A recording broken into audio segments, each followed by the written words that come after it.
코로나19 사태 이후 일회용품 사용이 늘면서 쓰레기 발생량이 크게 늘어났다는 얘기 들어보셨을 겁니다. 이미 실생활에서도 많이 체감하고 계실 텐데요.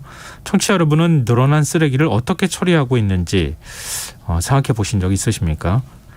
우리가 놓치지 말아야 할 환경 이슈와 미래를 위한 생활 수칙을 꼽아보는 시간입니다. 지구생활 백서 세계일보 윤지로 환경 전문기자 이야기 나눠보겠습니다. 안녕하세요. 네, 안녕하세요. 네, 오늘 폐기물 얘기를 해주신다고요. 네. 근데 폐기물이라는 게 종류도 많고 또 거기로 인해서 발생하는 문제도 굉장히 다양하잖아요. 네. 그래서 참 해결하기가 쉽지는 않은데 네. 여기 이거와 관련해서 구체적으로 어떤 얘기부터 먼저 나눠볼까요? 네, 이제 오늘 들려드린 이야기는 이제 쓰레기 7,000톤에 대해서 이제 이야기를 시작을 하려고 7,000톤요? 해요. 네, 네. 이게 뭐냐면은 이제 아마 많은 분들이 생각하실 거예요. 도대체 이 많은 쓰레기가 다 어디로 갈까 생각이 되는데 사실 네. 저도 일주일에 한 번씩 분리수거 할 때마다 그런 생각을 하거든요. 근데 이제 한 30년 전, 그러니까 1990년대 초 이때만 해도 이제 쓰레기의 한 90%는 거의 다 이제 매립이 됐어요. 사실 매립이 제일 간단하잖아요. 그냥 그렇죠. 네. 버리고 흙 덮고 이렇게 하면 네. 끝이니까. 아니면 이제 소각을 할 수도 있지만 소각하면 이제 막 뭐 다이옥신이라든가 이런 게 나올 수도 있고 이제 그거를 그렇게 하지 않으려면 잘 시설을 지어야 되는데 그때만 해도 이제 그런 기술이나 이런 게 많이 부족하다 보니까 이제 매립을 주로 이제 했었는데 네. 이게 이제 워낙 인구가 점점 늘어나고 그리고 땅이 워낙 이제 비싸지고 하다 보니까 이제 매립으로 뭔가 이렇게 하기가 좀 이제 한계에 다다른 거죠. 예. 그래서 아마 이제 지금 30대 후반 이상인 분들은 아마 잘 기억을 하실 텐데 이게 90년대 중반을 기점으로 우리나라 쓰레기 정책이 완전히 바뀌게 됩니다. 저도 그때 옛날에 이제 텔레비 뉴스에서 이제 그런 걸 봤던 기억이 나요. 이제 어느 날부터인가 이제 그냥 버리면 안 되고 봉투에 담아서 버려야 된다 하면서 쓰레기 종량제가 시작이 됐잖아요. 그래서 네네. 이제 매립으로 하던 거를 재활용 아니면 소각 이런 식으로 이제 바뀌게 되는데 그래서 이제 점점 매립을 하면 안 되는 항목들을 늘려가면서 점점 매립량을 줄여갔어요. 그런데도 이제 지금 우리가 하루에 버리는 그 생활계 폐기물, 네. 생활계 폐기물이라고 하면 우리가 이제 일상적으로 버리는 그런 쓰레기를 말하는데 그렇게 해서 매립되는 양이 지금 7,000톤입니다. 그래서 이 7,000톤이라는 게 얼마 정도냐면요. 우리 올림픽 규격 그 수영장 요거를 한 11개 정도 채울 수 있는 양. 그만큼이 매일같이 어딘가에 지금 매립이 되고 있다라는 건데 예. 이게 이제 워낙 매립을 점점 하는 게 어려워지다 보니까 정부가 이제 직매립 그러니까 우리 쓰레기 종량제 봉투에 내놓으면 그게 이제 일부는 소각장 일부는 매립이 되는데 네. 이 매립으로 가는 걸 완전히 막겠다 이렇게 했어요. 그게 예. 2026년부터 수도권은 금지가 되고 다른 지역은 2030년부터 완전히 금지가 되거든요. 그러니까 이제 조만간 이 매립되던 7,000톤 하루에 7,000톤 되는 거를 이제 완전히 어떻게든 다른 방식으로 해결을 해야 되는 겁니다. 그 쓰레기 매립장을 만드는 것도 아까 잠깐 말씀도 하셨고 또 환경오염 문제도 있고 지역 민원도 굉장히 많잖아요. 네. 그러니까 이걸 더 이상 만들기도 쉽지 않은데 네, 소각장 짓는 것도 쉽지 않잖아요. 네 맞습니다. 그것도 지역 주민들이 많이 반대하잖아요. 네, 맞아요.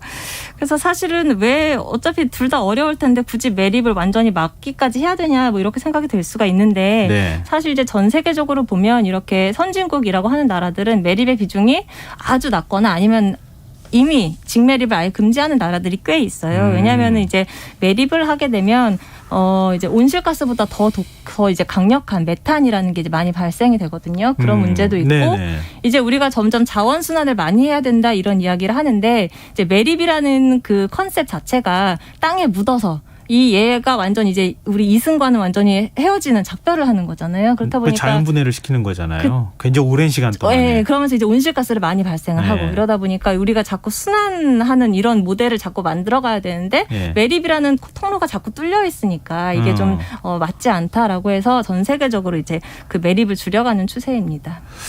근데 지금 7,000톤이 발생한다는 거잖아요. 네. 그럼 매립을 못하게 한다면은 네. 이걸 다 소각해야 된다는 거잖아요. 네. 그럼 소각장에서 다 소각할 수 있습니까? 아니요. 현재로서는 어렵습니다. 지금 우리가 종량제 봉투에 쓰레기를 담아서 버리면요. 한 2대1 정도 비율로 2는 소각장으로 가고 1은 매립이 돼요. 예. 그러니까 지금 이제 현재 우리나라에 가동되고 있는 소각장은 그 이만큼의 소각을 이제 처리하기 위해서 이제 가동이 되는 거고요. 근데 이제 그 매립이 되던 1을 이제 소각을 해야 되는 거니까 그러니까 단순히 따졌을 때 지금 있는 소각장보다 절반이 더 늘어나야 된다. 이런 이야기인 거죠. 그래서 지난 7월 1일에 이 날이 어떤 날이냐면 이제 지난 지방선거에서 당선된 그 각 지자체장 임기 시작하는 첫날이었어요. 근데 그때 바로 환경부에서 수도권에 있는 10개 지자체 시장에게 공문을 보냅니다. 네. 이제 소각장 더 지으라 뭐 이런 내용이었어요. 그러니까 왜냐하면 수도권은 26년부터 바로 직매립이 금지가 되니까 이번에 당선된 사람들이 자기 임기 안에 그 숙제를 꼭 해결을 해야 되는 거예요. 그래서 이제 그거를 이제 다시 한번 좀 주지시키는 차원에서 그 공문을 이제 냈던 겁니다. 진짜 굉장히 큰 무거운 숙제를 내준 것이나 다름이 없는데 네. 근데 각 지자체장들이 그럴 것 같아요. 우리 지역은 말고. 네. 그렇죠. 이런 생각을 좀 할 것 같은데 네. 어디에 지으면 될까요? 이거 어디에 지어야 되는 겁니까? 그러니까요. 사실 그게 가장 문제죠. 그래서 지금 그것 때문에 아무래도 이제 막 여기저기서 조만간 이제 막 그런 갈등이 터져 나올 텐데 네. 지금 가장 심각하게 이미 이제 불거진 곳이 바로 마포구 상암동에서 벌어지고 있어요. 맞아요. 큰 플랜카드 걸어놓은 곳을 봤어요. 네, 맞아요. 그 이제 워낙 이쪽에 짓겠다고 하는 그 소각장 규모가 워낙 커요. 이게 1,000톤짜리인데요. 예. 이게 그러니까 하루에 1,000톤을 태우는 건데 지금 전국에서 제일 큰 시설 용량 가진 게 강남에 있는 900톤짜리예요. 근데 이것보다 더 큰 거니까. 그럼 왜 네. 1,000톤이냐? 바로 이제 제가 직매립 금지된다고 했잖아요. 그러면 서울에서 이제 인천에 있는 그 수도권 매립지로 하루에 향하던 양이 1,000톤이거든요. 네. 근데 이제 이 1,000톤 막히니까 이제 그만큼을 소각을 해야 되니까 그 1,000톤짜리를 지금 마포구 상암동에 짓겠다라는 건데. 그럼 서울에서 발생한 쓰레기를 서울 내에서 다 처리할 수 있는 거예요? 1,000톤짜리를 지으면? 그쵸. 그러니까 지금 현재 그 용량을 계속 유지를 한다는 전제 하에는 예. 이제 그 매립이 안 되니까 예. 2,000톤을 지으면 해결이 가능한데 문제는 이제 주민분들이 화를 낼 수밖에 없는 게 사실은 여기가 원래부터 그 난지도 매립장이 또 있었잖아요. 네, 지금이야 뭐 기억하시는 공원으로 분도 있을 바뀌었지만. 네. 그리고 이제 이거 좀 다치고 이제 좀 살만하니까 또 소각장이 들어왔어요. 그게 750톤짜리가 들어왔는데 2000년대 들어서 이게 지금도 가동이 되고 있어요. 사실 750톤이면 되게 그렇군요. 크거든요. 예. 네, 근데 이미 가동 중인데 거기에 1,000톤짜리를 더 짓겠다 이렇게 그렇죠. 나온 그러니까 그럼 거군요. 1,750톤짜리를 돌리겠다라고 하는 거니까 그러니까 서울시는 뭐라 그러냐면 지금 있는 750톤짜리는 2035년에 문을 닫을 테니까 좀 몇 년만 좀 참아달라. 약간 이렇게 하는데 사실 그게 이제 마포구 주민 입장에서는 그걸 선뜻 받아들이긴 좀 어렵죠. 근데 왜 자꾸 마포에만 짓는 거예요? 사실 이게 원래는 2차례 공모를 했는데 뭐 하겠다는 데가 아무도 없으니까 그럼 예. 이제 법상으로 그 입지선정위원회라는 걸 꾸려서 선정을 하게 돼 있어요. 예. 그때 이제 선정하는 그 여러 가지 지표 중에서 기존에 그 환경 기초 시설이 있는 곳은 좀 점수를 좀 덜 받게끔 왜냐하면 점수가 이제 높은 곳이 선정이 되니까 좀 점수를 덜 줘서 그런 데가 또 다시 선정이 되지 않도록 하려는 그런 게 이제 마련은 돼 있는데. 네. 이 환경 기초 시설이라는 게 꼭 소각장만 있는 건 아니거든요. 여기에 보면 뭐 음식물 쓰레기 처리 시설도 있고 하수 처리장도 있고 네. 여러 가지가 있는데 예. 이게 사실 서울이라는 데가 워낙 사람이 많고 땅 구하기는 어렵고 하다 보니까 사실은 이게 뭐 각 자치구마다 하나씩 두면은 사실 깔끔하게 해결될 수 있겠지만 네. 그러지가 못하고 거점 형식으로 이렇게 띄엄띄엄 놓고서 여러 자치구가 같이 쓰는 겁니다. 그래서 지금 마포구 같은 경우도 그 마포 소각장도 중구, 용산구, 뭐 종로구, 서대문구 이런 데가 이제 같이 쓰는 거거든요. 예. 그리고 이제 소각장은 그렇고 마포만 그런 것도 아니고 노원, 은평, 양천, 강남 소각장이 또 있어요. 그럼 여기에 다른 지역 자치구께 또 몰리는 거고 또 음식물 처리 시설도 이제 서울에 4개 그리고 하수 처리장도 서울에 3개 이렇게 있어서 다른 자치구가 어차피 여길 보내거든요. 그러니까 사실은 그 소각장만 놓고 보면 마포구 주민들이 굉장히 화가 날만하고 또 이제 전체 우리 쓰레기라는 다른 이제 여러 종류의 쓰레기를 놓고 보면 서로 자치구끼리 주고받고 이렇게 하고 있는 거죠. 아, 그렇군요. 네. 지금 그 예를 들면 말씀하신 것처럼 하수 처리장이나 이런 것까지 다 포함을 하면 마포에만 모든 게 다 집중되는 것은 아니다. 그쵸. 다른 지역에도 있기는 하다. 있기는 하죠. 이 정도까지는 우리가 생각해 볼 수 있을 것 같은데. 네. 근데 소각장 짓는 게 이렇게 어렵다고 하면 대체 매립지 같은 걸 찾을 수 있는 방법은 없을까요?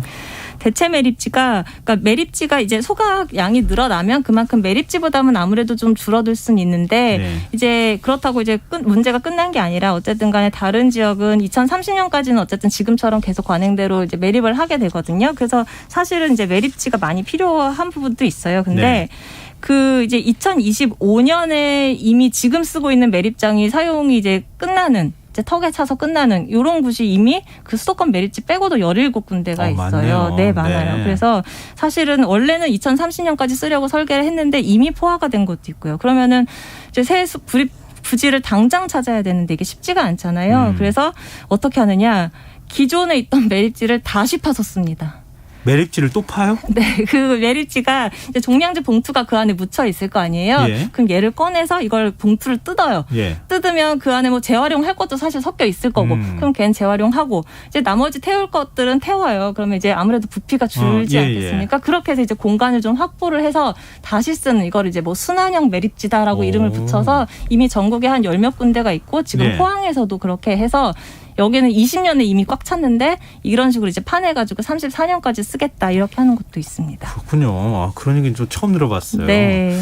근데 결국은 쓰레기량을 줄이는 게 제일 중요하지 않겠습니까? 그렇죠. 이제 폐기물 관리의 가장 큰 원칙이라고 하면 아예 애초부터 쓰레기 좀 덜 만들어라. 그렇죠. 그리고 안 되면 재활용하거나 재사용하라 이런 건데 사실은 이제 그 쓰레기 발생 양을 이제 계속 줄여가기 위해서 우리도 이제 5년 단위로 지자체에서 시행 계획 이런 걸 짜고 있어요. 근데 제가 이제 그 가장 최근에 폐기물 집계가 2020년이거든요. 그래서 네. 2020년에 실제 발생한 양과 시행 계획에서 했던 그 감량 목표를 비교를 해봤어요. 그랬더니 그 17개 시도 중에서 16군데가 목표 달성에 실패를 했습니다. 그러니까 그래서 이제 한 군데 그럼 성공한 데가 어디냐? 제주였는데요. 네. 근데 이제 제주도도 사실 살펴보면 정말로 이제 감축을 성공을 해서 했다라기보다는 목표 자체를요 약간 좀 늘리는 쪽으로 이미 잡았어요. 그러니까 무슨 얘기냐면 원래 100만큼 했는데 미래에 120이 나올 것 같은데 한 110이 나오는 걸로 좀 덜 나오게 해볼게 이런 목표를 짜서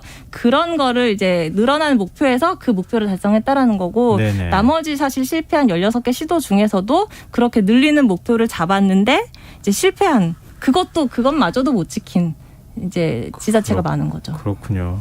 근데 지금 폐기물 문제가 좀 해결이 되려나 싶었는데 아직도 해결해야 될 게 정말 많네요.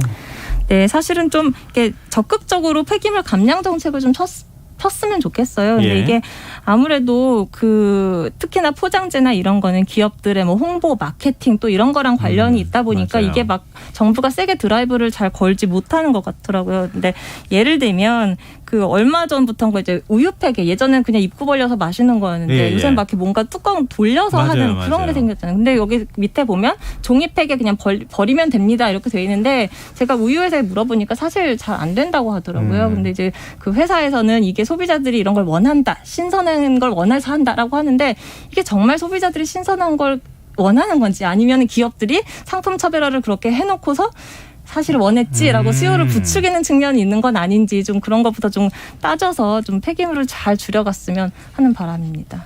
요새 이래로 인류가 쓰레기를 만들 때 쓰레기 처리는 의식적 행동이 필요하다. 이런 맞아요. 뭐 말이 갑자기 떠오르네요. 네. 많은 사람들이 노력이 좀 필요할 것 같습니다. 자, 지구생활 백서 지금까지 세계일보 윤지로 환경전문 기자와 함께했습니다. 고맙습니다. 네, 감사합니다. KBS 1라디오 김성환의 시사야 1부 순서는 여기서 마무리하겠습니다. 저는 11시 정각 2부에 다시 찾아오겠습니다.